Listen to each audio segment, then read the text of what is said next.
حسن یوسف دم عیسی ید بیضا داری، آنچه خوبان همه دارند تو تنها داری. کسی شاعر نے اس فارسی شعر کے ایک مصرے میں مفہوم نچوڑ دیا ہے: جیسے میرے سرکار ہیں ایسا نہیں کوئی.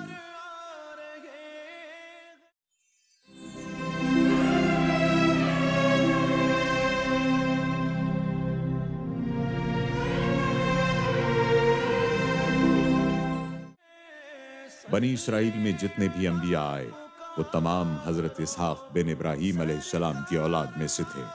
حضرت ابراہیم علیہ السلام کے بڑے صاحبزادے حضرت اسماعیل علیہ السلام کی نسل میں صرف ایک ہی نبی آئے اور وہ نبی حضرت محمد مصطفیٰ صلی اللہ علیہ وسلم ہیں. صلی علی سیدنا محمد اللہم صلی علی سیدنا محمد. اللہ کے محبوب علیہ السلام اعلان نبوت سے قبل اہل مکہ کے لیے ایک معتبر نام تھا اور وہ حضور کو صادق اور امین کہتے تھے اور اپنی امانتیں بھی انہوں نے حضور کے گھر میں رکھی ہوئی تھیں.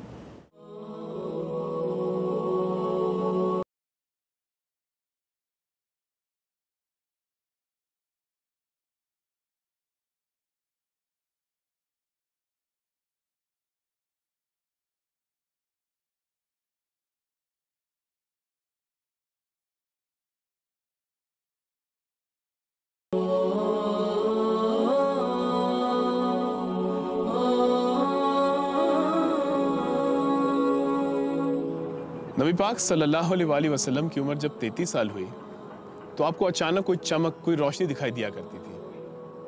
اب جیسے ہی وحی نازل ہونے کا وقت قریب آنے لگا آپ کو ایسے خواب دکھائی دیے گئے کہ آپ جب جاگتے تھے تو وہی واقعے رونما ہوتے تھے.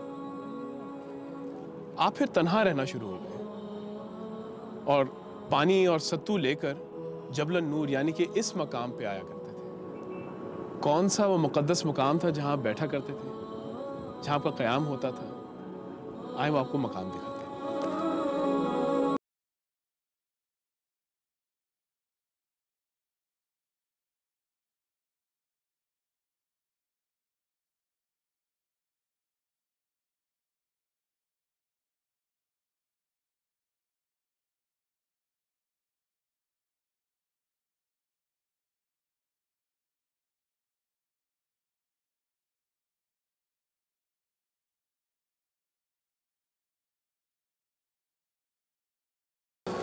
آپ نبی کریم صلی اللہ علیہ وآلہ وسلم سے قبل آپ کے دادا حضرت عبد المطلب وہ بھی اکثر یہاں آیا کرتے تھے. نبی پاک صلی اللہ علیہ وسلم بھی تقریباً رمضان کا پورا مہینہ یہاں آیا کرتے تھے اور اس کے علاوہ بھی آیا کرتے تھے. آج اس پہاڑ کے اوپر بہت سارے لوگوں نے بڑا کچھ لکھا ہے. بیشتر جگہ پہ آپ کو یہاں لوگوں کے نام نظر آئیں گے. ہر ایک اپنی عقیدت کا طریقہ ہے. شاید اپنا نام درج کر کے اپنے آپ کو ہمیشہ کے لیے یاد رکھنے کا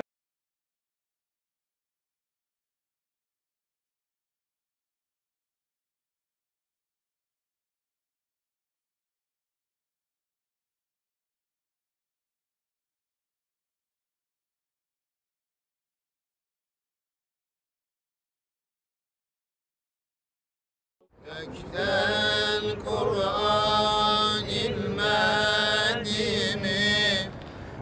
başına taş giymedi mi? Ak Habibim demedi mi? Muhammed'e, Muhammed'e Mevlam bizi ümmet eyle. Muhammed'e,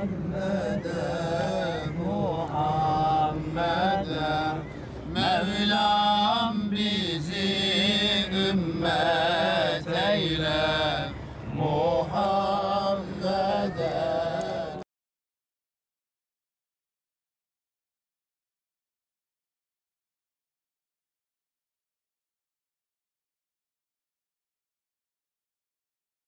حضرت خدیجہ رضی اللہ تعالیٰ عنہا وہ بھی اکثر یہاں آیا کرتی تھی اور اکثر نبی پاک صلی اللہ علیہ وسلم کے لیے کھانا وہ لے کر آیا کرتی تھی. بی بی رفت ساڈے نال ہے نے تھے, آرام کر رہے نے تے اسی سوچا چلو پھر انہاں نال بھی گل کریے. کیا حال ہے بی بی, ٹھیک ٹھاک ہو؟ تسی گجرانوالہ تو آئے ہو تے عمرہ کیتا جے؟ بہت بہت مبارک ہوئے, بہت مبارک ہوئے. تاڈے نال کوئی آئے نا پتر ہے گا, کون ہے گا جے؟ سارے نے لو جی ساڈے نال پورا خاندان ٹبر آ گیا جے تے اے سارے آئے نے گجرانوالہ تو. مینوں اے دسو ماشاءاللہ تسی کر رہے ہو سفر تے مشکل نہیں ہو رہی تانوں؟ نہیں کوئی مشکل نہیں. نبی دے واسطے کادی مشکل؟ نبی دے واسطے ہاں جی, اللہ دے نبی اُتے سن چڑھ دے انہاں واسطے ہونا سی. کی مشکل پھر واقعی سبحان اللہ. میں خود دل دی مریض ہاں, میرا آپریشن ہویا دل دا, وال ایک چینج, میں اُتے جان دی. ماشاءاللہ تے ہستے مسکراندے جا رہے ہو, ہستے مسکرا, تانوں کوئی فکر نہیں پیا, خوف نہیں ہویا جان تو پہلا؟ نہیں خدا دے راہ وچ ٹرے ہاں. ماشاءاللہ ماشاءاللہ. سفر تہاڈا ٹھیک ٹھاک رہا جی؟ تسی کتھے کتھے ہو کے آئے جی؟ اسی مدینے بھی ہو آئے ہاں. مدینے بھی ہو آئے ہو؟ ہاں جی ماشاءاللہ ماشاءاللہ ماشاءاللہ.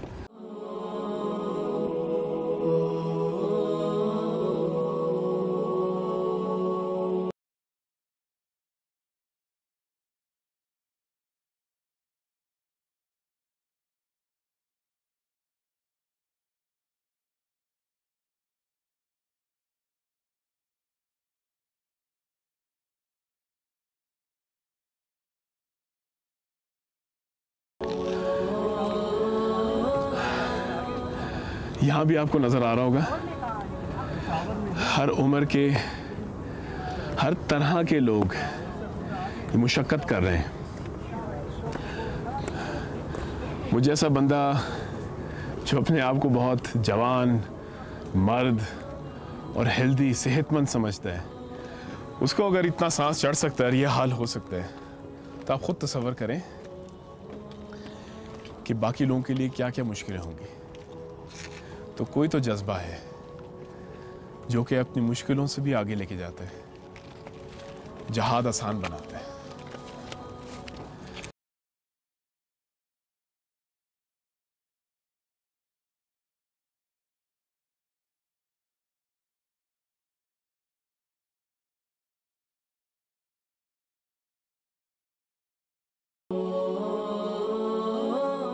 اپنے مقصد کو پورا کیا ہم نے اور اس مقدس مقام کی طرف آ گئے اور ساری تھکن دور ہو گئی. یہ ہے وہ مقدس مقام جہاں آپ نبی پاک صلی اللہ علیہ وآلہ وسلم آیا کرتے تھے. یہاں آپ کو پہلی وحی نازل ہوئی. تصور کریں, یہ غار حرا, ایک چھوٹا سا غار جہاں ہمارے آخری رسول کو پہلی وحی نازل ہوئی اور وہ پہلا لفظ تھا اقرا. آپ خود یہ سوچیں کہ مجھ جیسا آدمی اور یہ سب ہم سارے زائرین, ہم سارے کی کیا کیفیت ہے.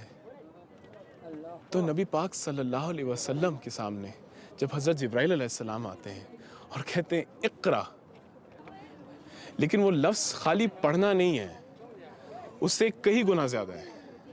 اور یہ سبق ہمارے لیے ہے کہ پڑھو, اپنے آپ کو اپنے کمفرٹ زون سے باہر نکالو. ٹھیک اس طرح جس طرح تم جبر کر کے یہاں اوپر آئے ہو اس مقصد کے لیے, اس مقصد کو یاد رکھو, تکلیف سے گزرو اس مقصد کے لیے اور سب کو بتاؤ. ہماری دعا ہے کہ آپ بھی ہم بھی جب اس پہاڑ سے نیچے اتریں گے سب کو کہیں گے اقرا.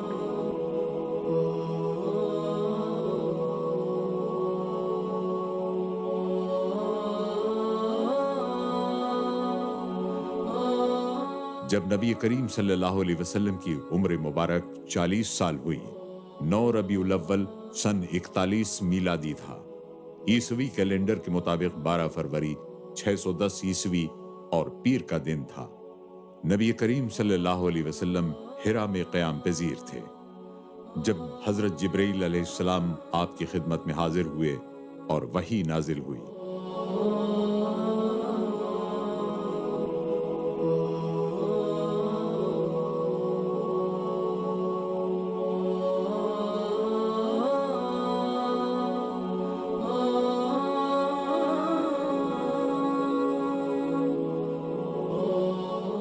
وحی کا لغوی معنی اشارہ کرنے کے ہیں، اور شرعی معنی اس کا یہ ہے کہ اللہ رب العالمین جل وعلا اپنے بندوں کی ہدایت کے لیے جو احکام اور جو اصول اللہ رب العالمین اپنے نبی کے سینے پر اتارتا ہے اسے وحی کہا جاتا ہے۔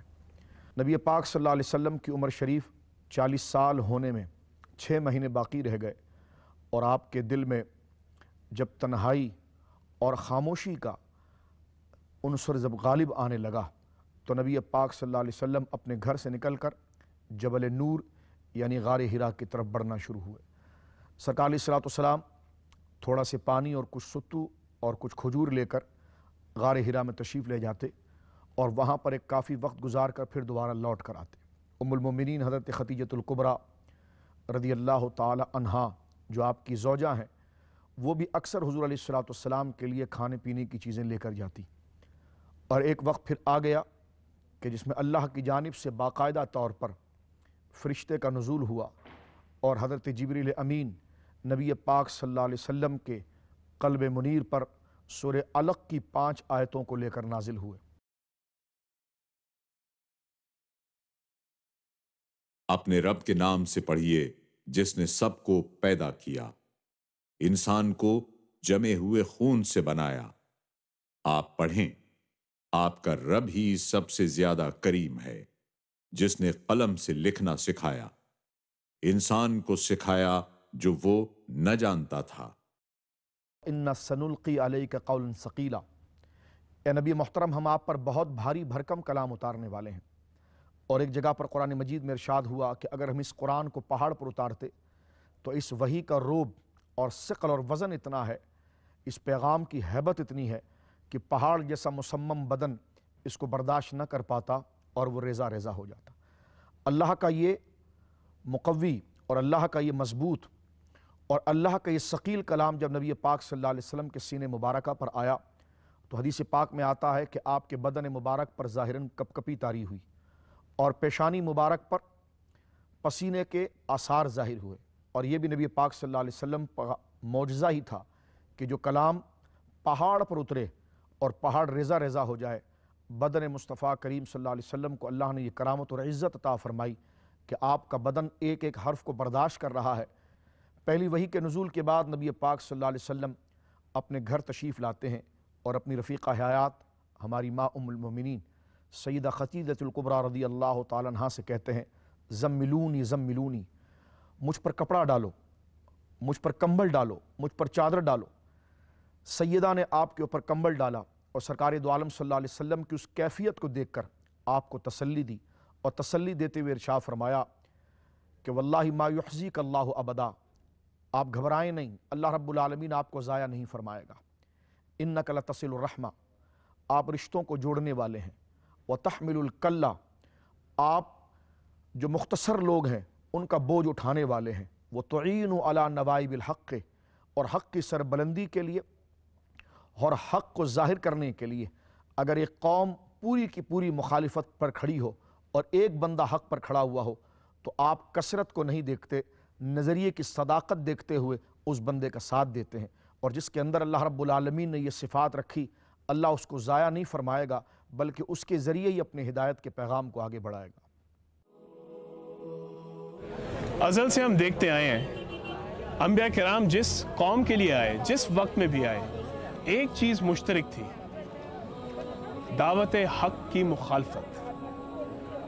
نبی پاک صلی اللہ علیہ وآلہ وسلم نے جب حق کی دعوت دی تو قریش مکہ نے بھی وہی مخالفت دکھائی۔ جو ہی حضور نے اعلان نبوت کیا تو وہ دشمن جاں بن گئے، اور راستوں میں کانٹے بکھیرے، اوجریاں ڈالی، پتھر پھینکے، اور اللہ کے محبوب علیہ السلام کے ساتھ کیا کیا ناروا سلوک انہوں نے روا نہیں رکھا۔ طائف کے بازاروں میں جو کچھ ہوا، مکے کی گلیوں میں جو کچھ ہوا، سین حرم میں عبداللہ ابن جدان کے گھر کے پاس جس مشکل اور جس مصیبت سے میرے حضور گزرے ہیں کائنات میں کوئی اور نہیں گزرا، لیکن استقامت کے کوہ گراں حق کی آواز کو مدھم نہیں ہونے دیا اور مسلسل اپنے سفر کو جاری رکھا۔ طائف کے بازاروں میں پتھر مارے گئے، جس میں اقدس لہو لہان ہوا، نالین خون سے بھر گئے، لیکن حضور نے کہا کہ مجھے ان کی نسلوں سے ایمان کی توقع ہے۔ ایک سچے مبلغ کے لیے اس میں کتنی روشنی ہے کہ اپنی جد و جہد، اپنی قد و کاوش کا نتیجہ لازمی نہیں ہے کہ اپنی آنکھوں سے دیکھا جا سکے، بعض کا دوسری نسلوں پہ بھی چھوڑنا پڑتا ہے۔ تو ان مشکلات کے باوجود، ان حالات کی تلخیوں کو سہنے کے باوجود، مصائب، آلام، مصیبتیں، مقاومتیں، مخالفتیں، ناموافق حالات کے جکڑ، نکتہ چینی کی آندیاں، کیا کیا طوفان نہیں آئے، لیکن راہ حق کا یہ مسافر کس استقامت کے ساتھ، کس جرت کے ساتھ، کس پامردی کے ساتھ اور کس خلوص کے ساتھ اپنی منزل کی طرف بڑھتا رہا۔ اور پھر ایک وقت زمانے نے وہ بھی دیکھا کہ سارے سر جھکائے کھڑے تھے اور میرے حضور فاتح بن کے مکے میں داخل ہو رہے تھے۔ یہ وہی لوگ تھے جنہوں نے حضور کو مکے سے باہر نکالا تھا اور عرصہ حیات تنگ کیا تھا۔ شاب ابی طالب کی سختیاں کس کو یاد نہیں ہیں، لیکن میرے حضور نے وہی کہا جو حضرت یوسف علیہ السلام نے اپنے بھائیوں سے کہا، اذهبوا انتم الطلقاء لا تثریب علیکم اليوم، جاؤ تمہیں معافی ہے، میں تمہیں وہی کہوں گا جو میرے بھائی یوسف نے تمہیں کہا تھا، آج تمہارے اوپر کوئی مواخذہ نہیں۔ وہ تھر تھر کانپ رہے تھے کہ ہمارے ساتھ نہ جانے کیا سلوک ہونے والا ہے، لیکن یہ رحمت عالم کی رحمت کا ایک روپ تھا جنہوں نے اپنی آنکھوں سے دیکھا۔